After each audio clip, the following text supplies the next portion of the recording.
Bonjour, je m'appelle Dominique Morvan et j'ai monté un concept store le 10 septembre à Villennes-sur-Seine et ça s'appelle Thank You Margaret. Concrètement, Thank You Margaret propose un vestiaire homme, un vestiaire femme, des baskets, dont des séries limitées et des baskets éco-conçues, de la petite déco, des objets uniques de retour de voyage, des bijoux, des accessoires mixtes et beaucoup de pièces en série très très limitée. Tout ça dans 40 et quelques mètres carrés. Margaret, c'était la sœur d'Elisabeth, la Queen, The Queen. C'était un peu la rebelle de la famille. Elle avait un côté très très rock'n'roll et elle a su faire bouger les codes, à la fois de la monarchie mais aussi de la mode.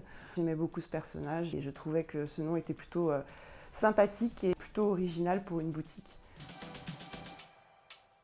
J'étais directrice de la communication pour un gros groupe. J'ai évolué dans le domaine de la communication et dans les agences pendant très longtemps. Et Covid, et puis travail partiel. Et pendant le travail partiel, j'ai voulu m'occuper et avoir une activité en plus. Donc j'ai monté mon auto-entreprise en faisant de la création de bijoux que je vendais dans une boutique à Villennes-sur-Seine qui s'appelle Astrid Boutique. Et c'était une amie et donc elle m'a proposé de vendre mes bijoux au sein de sa boutique. Et ça m'a beaucoup plu, j'ai beaucoup aimé à la fois le côté créatif de ce que je faisais, parce que je faisais de l'upcycling de bijoux, donc ça consiste et je fais toujours, ça consiste à récupérer des bijoux dormants dans les tiroirs ou des bijoux cassés et à les recomposer pour en faire des nouvelles pièces qui à chaque fois évidemment par définition sont uniques. Donc en un exemplaire. Donc ce côté créatif-là me plaisait beaucoup. Le contact avec la clientèle, j'aurais jamais imaginé, de par mon parcours professionnel, que le contact avec les clientes aurait été un déclic chez moi. Les voir repartir en ayant acheté ou un bijou ou un vêtement chez Astrid et être super contente, ben, finalement je trouvais ça très gratifiant. L'échange avec les gens aussi sur la vie surtout. Enfin, c'est un lieu de passage, c'est un lieu de vie, une boutique, c'est pas juste un lieu où on vend des choses. Et ça, j'ai beaucoup aimé. L'idée a commencé à germer, mais je me disais non, mais je vais d'abord faire un site marchand, un site e-commerce. Et finalement, il y a eu cette opportunité, cette boutique que je connaissais bien, j'étais cliente et puis j'aimais beaucoup la gérante. Et elle m'a dit, en fait, je vais prendre ma retraite, donc si ça t'intéresse, tu peux reprendre mon fonds de commerce. Donc j'ai racheté ce fonds de commerce à Villennes-sur-Seine. Donc je reste dans le secteur avec des gens que je connaissais déjà, des clientes que je connaissais déjà, et puis plein de nouveaux clients aussi. Donc, parce que Villaines, c'est un très joli village qui est très proche de Paris finalement, très accessible et qui a fait l'objet en fait de beaucoup de convoitises immobilières ces derniers temps suite au Covid et beaucoup de Parisiens sont venus s'installer. Donc il y a beaucoup de nouveaux Villennois qui apprécient ce lieu qui dispose d'une offre un peu parisienne mais juste chez eux. C'est surtout dans le projet de rédaction d'un accord entre nous où évidemment il faut bien se caler, ça prend du temps. Donc j'étais épaulée par un avocat, ça représente une somme aussi, ça il faut bien l'anticiper dès le départ. Et c'est pas 1 000 euros.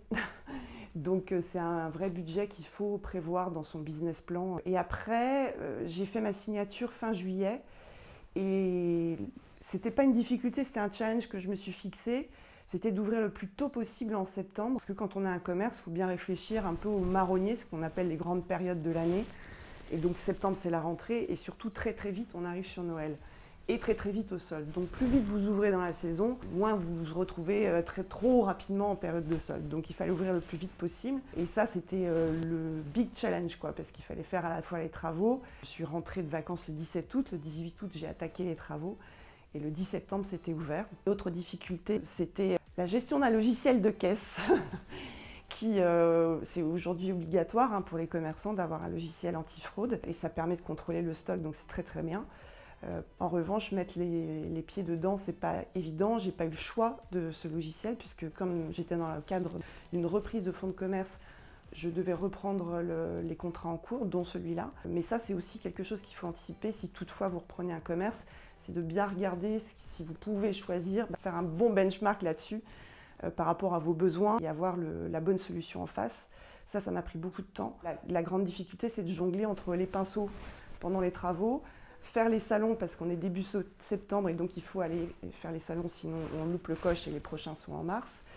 Donc je suis quand même partie en bleu de travail faire les salons. Quand j'étais sur place, j'ai le fournisseur qui avait réalisé mes portants sur mesure qui m'appelle en me disant il faut que tu viennes tout de suite, c'est prêt maintenant et je ne peux pas les garder donc il me faut un camion. Donc voilà, il y a plein de difficultés comme ça, mais il faut rester toujours bien concentré sur ce qu'on a à faire, se faire une to-do list de ce qu'on a à faire avant l'ouverture parce qu'il y a beaucoup de choses à penser et qu'on peut oublier.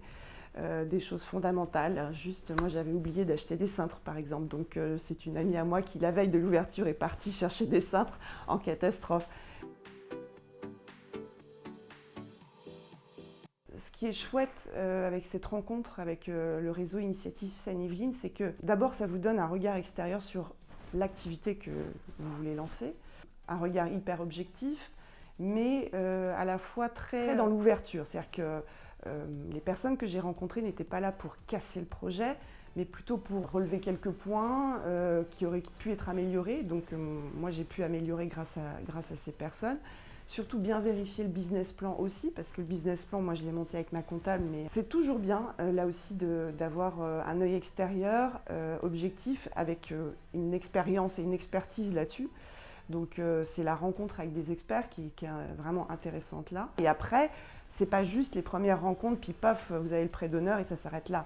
En fait, l'intérêt du réseau Initiative Seine-Yvelines, c'est le suivi derrière. Moi, ma conseillère, elle est venue à l'inauguration, c'était génial. Elle m'a aussi fait rencontrer une ancienne commerçante qui n'était pas très loin d'ici, à Poissy, qui a passé quasiment une journée avec moi et avec laquelle en fait, j'ai pu vraiment échanger sur des questions purement de métier, de commerce, de vêtements, de déco, etc. Et qui m'a donné des conseils, qui a eu aussi un œil extérieur sur la manière dont moi je me comporte avec les clients, ce que je peux ou pas faire. Enfin voilà, donc cette rencontre-là, elle était chouette et on va rester en contact toutes les deux. Donc voilà, apporter un réseau, enfin, c'est dans le nom, hein, réseau Initiative Seine-Yvelines, mais voilà, c'est pas juste rencontrer ces gens-là qui sont chez Initiative Seine-Yvelines, c'est aussi vous ouvrir un réseau extérieur avec des gens qui ont une expérience et ou une expertise.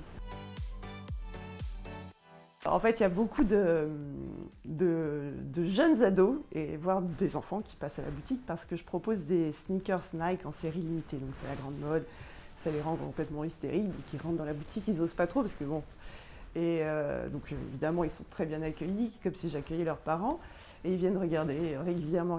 Et donc j'ai deux jeunes qui passent, ça fait au moins 4 fois qu'ils viennent. Et samedi dernier, ils repassent et ils me disent « Mais madame, tu les achètes plus cher ou moins cher que tu les vends les baskets ?» Je leur dis « Bah non, je les achète moins cher. »« Ah ouais, mais comment tu fais ?» Je ne veux pas tout expliquer, mon petit gars, mais oui, ah ouais, c'est bien. Et puis voilà, en fait, ils étaient tellement à l'aise dans la boutique, les deux là, qu'ils étaient là. En fait, j'ai un bocal de bonbons qui est fait pour tout le monde. Et on aurait dit Gérard et Jean-Michel accoudés au bar. Et ils sont restés une demi-heure. Donc la bonbonnière, elle a fait... Et voilà, ils sont repartis après. Ils m'ont dit bon bah merci madame, à bientôt. D'abord, il faut évidemment bien regarder son marché. Il faut vous mettre à la place de vos futurs clients. Qu'est-ce qu'ils attendent? De quoi ils ont besoin? C'est quoi le besoin? Par rapport à ce besoin, qu'est-ce qui est proposé aujourd'hui sur votre zone? Moi, je suis à Vilaine. On n'est pas à Boulogne. Ça veut dire que la zone, elle va être longue, enfin, voilà, avec une périphérie assez importante. Et elle va se situer plutôt autour de 10-15 km. Donc la concurrence, il faut l'observer sur 10-15 km, pas moins. En tout cas en ce qui me concerne, sur Villennes-sur-Seine. Donc bien regarder le besoin, l'adéquation avec l'offre aujourd'hui. S'il y a un creux, allez-y. Moi, le creux qu'il y avait sur mon secteur, c'est les vêtements hommes, les baskets. Et en fait, ce creux-là, ça va être votre aspirateur. Pourquoi les gens vont venir? Qu'est-ce qu'ils vont retenir de vous tout de suite? C'est quoi l'offre la plus marquante qui va faire en sorte que votre magasin va attirer tout de suite? Après, une fois que vous les avez évidemment attirés avec cette offre-là, ce produit sur lequel il y a un vrai manque, évidemment, il y a tout le reste à découvrir. Ce n'est pas parce que je fais de la déco que personne autour n'en fait. Voilà, c'est juste, je fais une décoration, mais avec plutôt un positionnement très spécifique qu'on ne va pas trouver autour. C'est hyper important de ne pas être en concurrence immédiate avec l'offre que vous avez autour de vous. Ici, par exemple, à Vilaine, il y a 2 autres boutiques qui proposent de la décoration. Et chacune, on a un univers complètement différent. Donc c'est ça qui est intéressant. Et il ne faut évidemment pas grignoter sur l'univers de l'autre parce que personne n'y gagne. Donc trouver un univers, une personnalité à votre boutique, à votre commerce, à votre entreprise. La personnalité, c'est la clé. Et la personnalité, vous la montez en fait en fonction d'une offre qui va être spécifique à vous et qui sera le point qu'on va retenir en parlant de, par exemple, Thank You Margaret.